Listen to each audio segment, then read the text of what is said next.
welcome. Maybe just write me a quick email and say, I want to be a part of the DevEd sort of small group at Malcolm X. That'd be great too. But the only other thing I'm working on personally is the Summer Start program, which is not like Level Up, but kind of like Level Up. It's where Kennedy King and Harold Washington are piloting it, where we're going to have an intense 8-week 096 course for CPS graduates that includes multiple wellness center, advising, mentoring, and they don't retake the placement test. They take 096, but they get like a sort of wraparound services for 8 weeks. And so they're putting in a lot of funding for that. And I'm actually kind of excited about rethinking how we see 096, thinking about Jin's comment, like really wraparound services for about 60 students this summer to see if that can make some great changes with both success and retention, and hoping that they'll continue taking classes. So happy to talk about that. Doesn't affect Malcolm X yet. That's all I got. Okay, thank you, Morgan. A lot to look forward to in that regard this semester. Greg, I think I want to, since we're on the developmental tip anyway, let's, Greg, I'm going to put you after on the FC4 talk because that's more global kind of stuff. Let's hear from those in the DevEd, our DevEd coordinators. Let's start with Sarah Meyer. Do you want to talk about ARC, and also throw a kudos out to Sarah? She's on the Anti-Racist Pedagogy Committee as well. She's recently got signed up for that, which is another part of our initiative that's coming coming through. So Sarah, what news in ARC can you relate to the people? Hey guys. So everyone who's teaching ARC this semester should get an email from me most likely this afternoon. Like Morgan said, the biggest thing is that everyone is prepared to give a diagnostic in the first week, ideally on the very first day, just to get it out of the way. It's super, super important because it's going to be part of your student's portfolio at the end of the semester. So, if you never do it, it's a huge problem. If you do it late, it's just not very helpful, because the purpose of it is to kind of show us what their writing was like at the very beginning so that you can compare it to the end or to their progress along the way. But I'll send out more information about that today. But I don't know if there's any other big ticket items other than the diagnostic right now, but I'll let you know if I think of it in my email. But if you don't get an email from me by the end of today, then I don't have you on my list. So just let me know. I'll put my email in the chat. So if you are an ARC instructor and you don't hear from me today, please reach out. And does anyone have any just ARC questions right off the bat?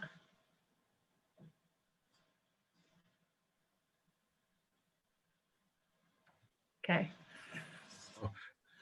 Get used to that silence, right? Look, there is something I wanted to say really quickly, Sarah, with the ARC. Just to tell instructors to double check your book adoptions.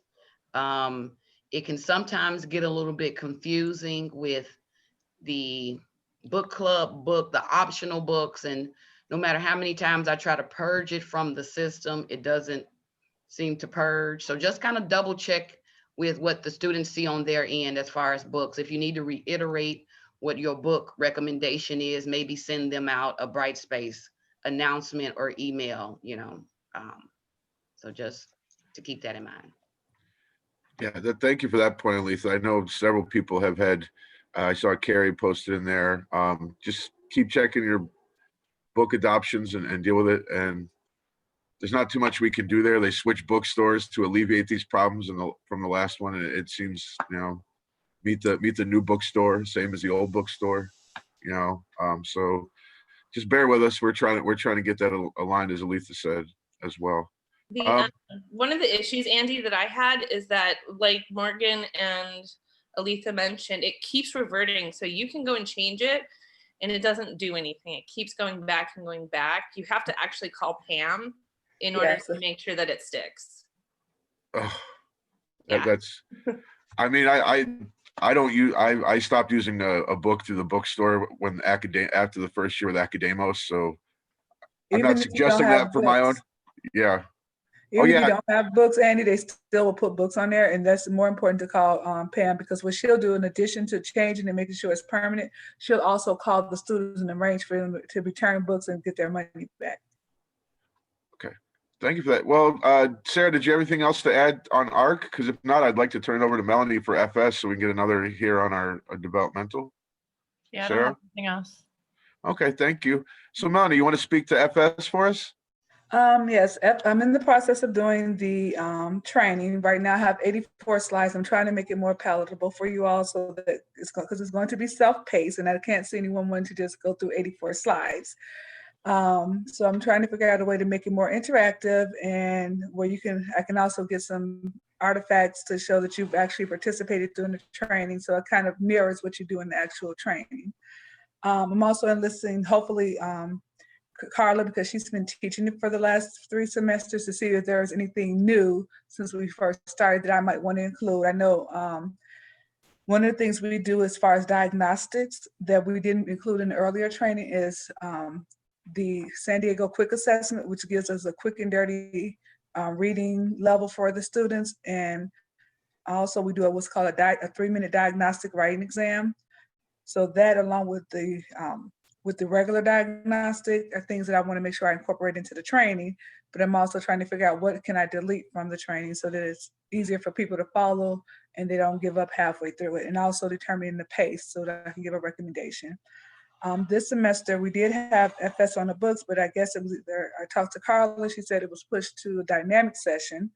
So I'm hoping that those 3 students who were in the original course will move to the dynamic session, because Dean did say she would allow the classes to run at 5 students. So I'm hoping that's still true. Okay, thank you, Melanie. All right, so let's see here next.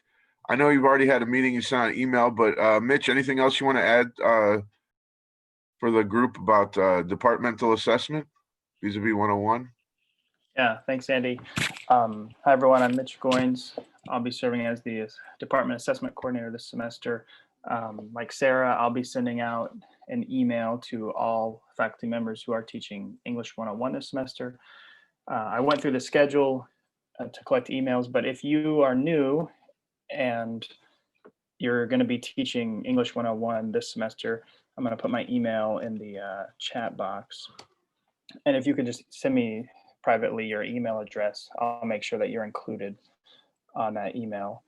In addition to that, to borrow a term from Andy, the department's assessment procedures can be quick, comprehensible only if known. They're really pretty simple, but because you're kind of digesting so much information as perhaps a new faculty member, it might be helpful to just kind of hear about them in person. So I've set up a meeting on Friday, January 22nd, from 10 a.m. to 11 a.m. It's just a quick meeting, so everyone's welcome to come to that meeting. And before that, I'll send out an email this afternoon, but that meeting will just be a time where you can ask questions and I can clarify things about the department's assessment procedures. That's about all I got. Okay, moving right along then. Thank you, Mitch.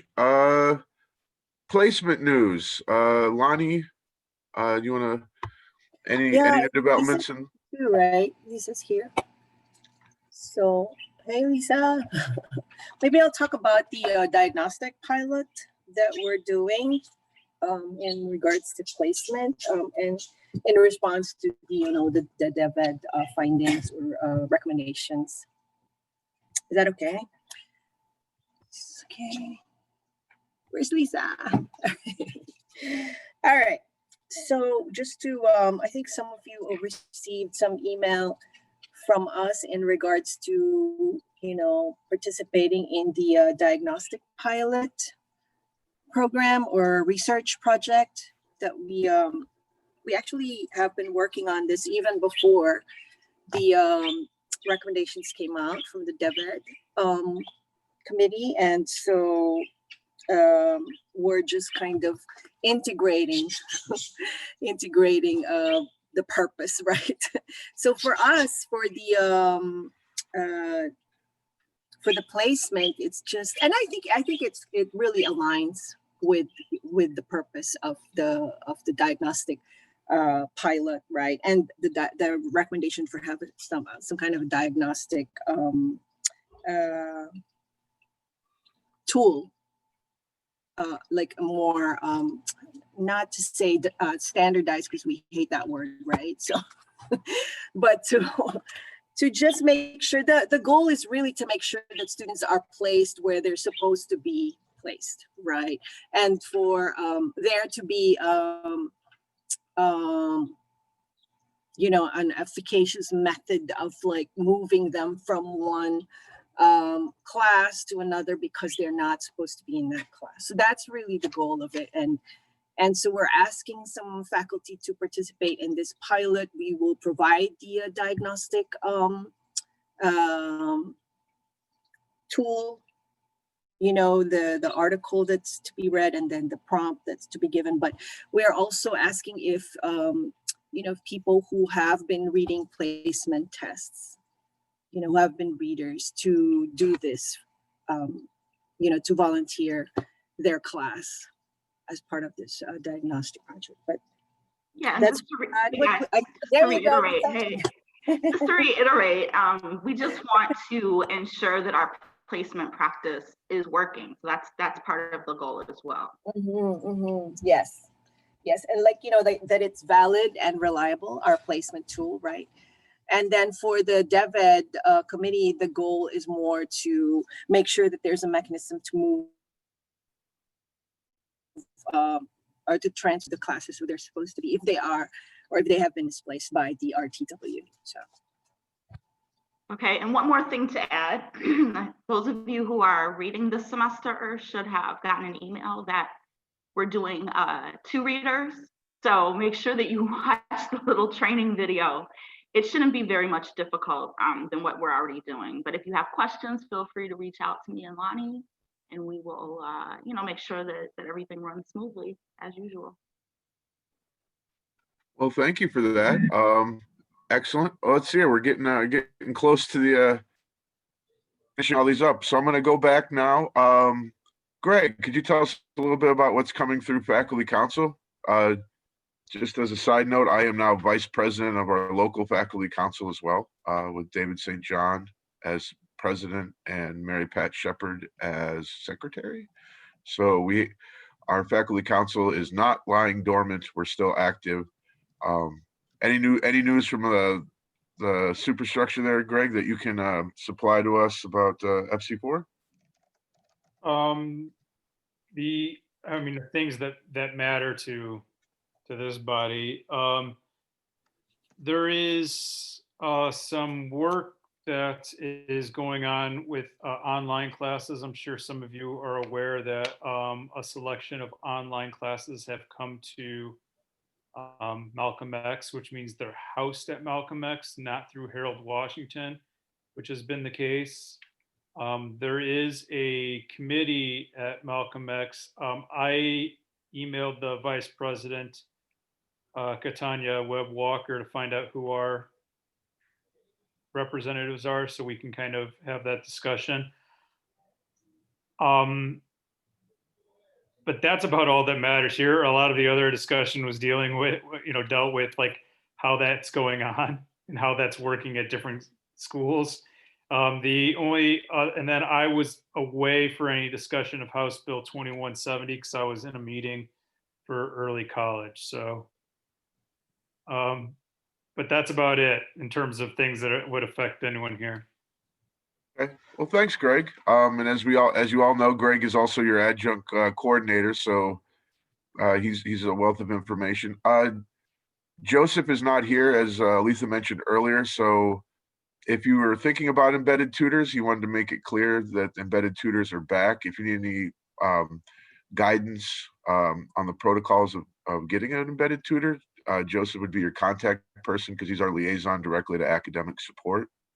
That being said, He and Sarah are in their 5th semester of the tenure track. So that means for them that they have a lot of paperwork this semester, as do we, and kudos to them. And then also we have Mitch and Darcy are in their 3rd semester of tenure track as well. So the odd numbered semesters are always the ones in which things come due. So if you see any of them and they, at a Zoom meeting and they look like they're just swimming in paper like Peer Gynt in snow, then you know what's going on, because it's a lot of data. And I just want to say congratulations to all of you for staying with the program and doing your part to help make us a stronger department, and i.e. a larger, a better institution. Okay, I think that covers it. I mean, the last bullet point is life, the universe, and everything. That's a simple answer, 42. Do we have any other business or comments that we want to say before we sign out today? Anybody have any pertaining issues or questions that they want to ask for us, or any comments or news that they'd like to share? I had something I wanted to add really quickly, Andy, before we open up the floor. I wanted to kind of put, like a line out there for any faculty to kind of jump in as a representative for the department for the district-wide English meetings. I know we've kind of fallen out of the loop just a tad, and it's normally that department representative that kind of keeps us connected with what's going on district-wide in terms of the discipline. So if anybody would like to step up, to help with that, to attend those monthly meetings and kind of report back what's going on, we're looking for that as well. So I'll send that out in the email along with the notes and the recording of today's meeting. Thank you for that, Aletha. As Greg mentioned in the chat, we have some full-timer business. Any of our esteemed colleagues, adjuncts, you guys have any comments or concerns you want to express to us before we close the session down for more nuts and bolts stuff? I did have a quick question. For NSWs, since Monday is a holiday, does that affect NSWs in any way? No, don't count Monday as the first day of class. So yeah, it does. It's not in the count because the semester officially starts on Tuesday. So if it's a 1 day a week class and you have to wait until the following week, the following Monday, in order to count that as the first day. So if they don't show up a week from Monday, then that does have an impact. What if it's a 2 day a week class? Then you'd count the Wednesday as the first day of class. And the Monday as the second day? Okay. Indeed. Right, yeah. Gotcha. Thanks. No problem. Any other questions, concerns?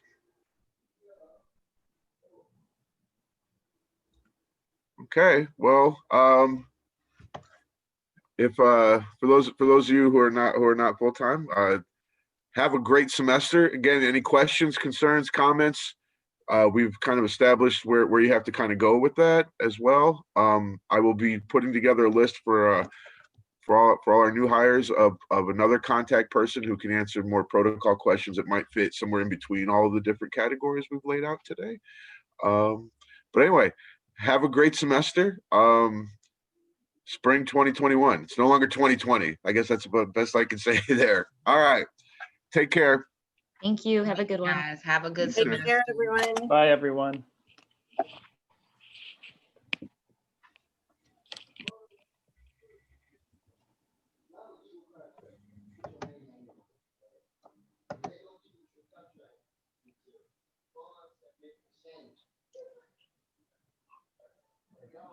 Okay, all right. Since I